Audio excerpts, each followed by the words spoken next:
بچپن ہی میں کافی علم حاصل کر لیا، کیونکہ آپ کو اور آپ کی والدہ کو اللہ تعالیٰ نے جہان والوں کے لیے اپنی قدرت کی نشانی ٹھہرایا ہے۔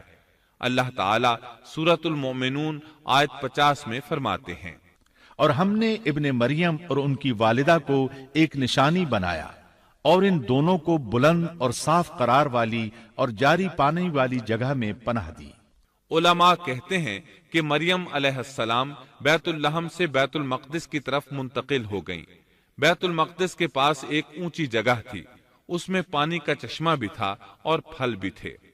عیسیٰ علیہ السلام بڑے ہو گئے، ان میں علم و حکمت اور اصلاح کی علامات واضح ہو رہی تھیں، لیکن ابھی تک آپ کو نبوت نہیں ملی تھی، یہاں تک کہ آپ کی عمر 30 سال ہو گئی۔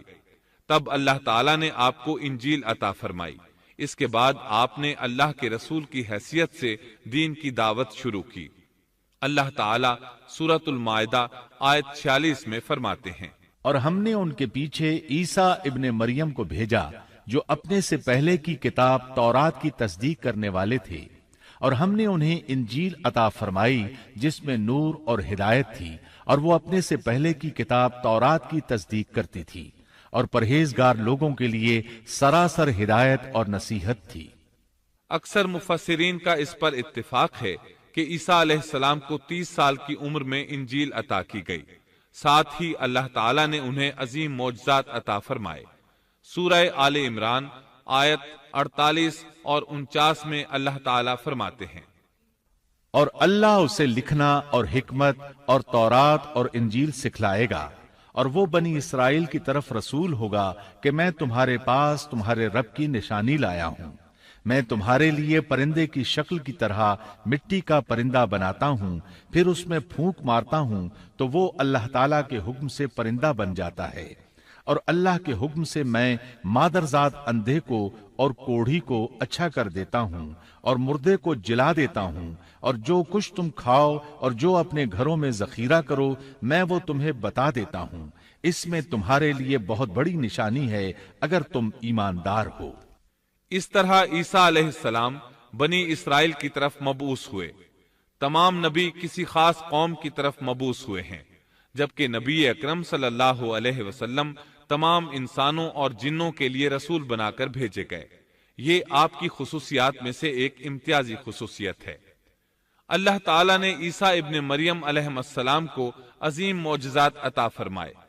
پیدائشی اندھا بینا ہو جاتا، کوڑھی کا کوڑھ دور ہو جاتا، برس والے کے جسم پر ہاتھ پھیر دیتے تو اس کا برس ختم ہو جاتا، مٹی کے پرندے بنا کر پھونک مارتے تو وہ اڑنے لگتے۔ لیکن سب سے بڑا معجزہ اللہ تعالیٰ نے آپ کو یہ عطا فرمایا کہ آپ نے اللہ کے حکم سے مردوں کو زندہ کیا۔ سورہ آل عمران آیت 50 اور 51 میں ہے، اور میں تورات کی تصدیق کرنے والا ہوں جو مجھ سے پہلے ہے، اور میں اس لیے آیا ہوں کہ تم پر بعض وہ چیزیں حلال کر دوں جو تم پر حرام کر دی گئی ہیں، اور میں تمہارے پاس تمہارے رب کی نشانیاں لایا ہوں، اس لیے تم اللہ سے ڈرو اور میری فرمانبرداری کرو۔ یقین مانو کہ میرا اور تمہارا رب اللہ ہی ہے، تم سب اسی کی عبادت کرو، یہی سیدھی راہ ہے۔ لوگوں نے تمام نشانیاں دیکھی لیکن پھر بھی کفر پر ڈٹے رہے، عیسیٰ علیہ السلام کی تکذیب کرتے رہے۔ اللہ تعالیٰ سورہ آل عمران آیت 52 میں فرماتے ہیں، مگر جب عیسیٰ نے ان کا کفر محسوس کر لیا تو کہنے لگے، اللہ کی راہ میں میری مدد کرنے والا کون ہے؟ حواریوں نے جواب دیا کہ ہم اللہ کی راہ کے مددگار ہیں، ہم اللہ پر ایمان لائے اور آپ گواہ رہیے کہ ہم تابعدار ہیں۔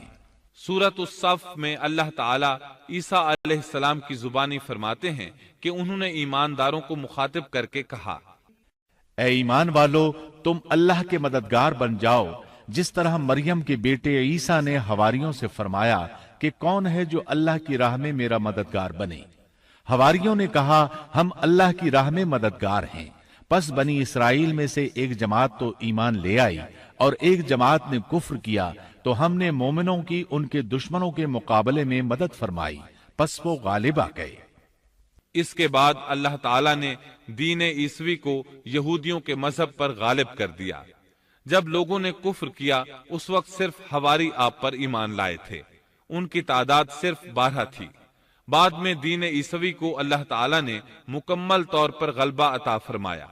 حواری ایمان ضرور لائے تھے، لیکن ان میں کسی قدر تردد تھا۔ اللہ تعالی سورۃ المائدہ آیت 111 تا 115 میں فرماتے ہیں، اور جب میں نے حواریوں کو حکم دیا کہ تم مجھ پر اور میرے رسول پر ایمان لاؤ، انہوں نے کہا ہم ایمان لائے، اور آپ گواہ رہیے کہ ہم پورے فرمانبردار ہیں۔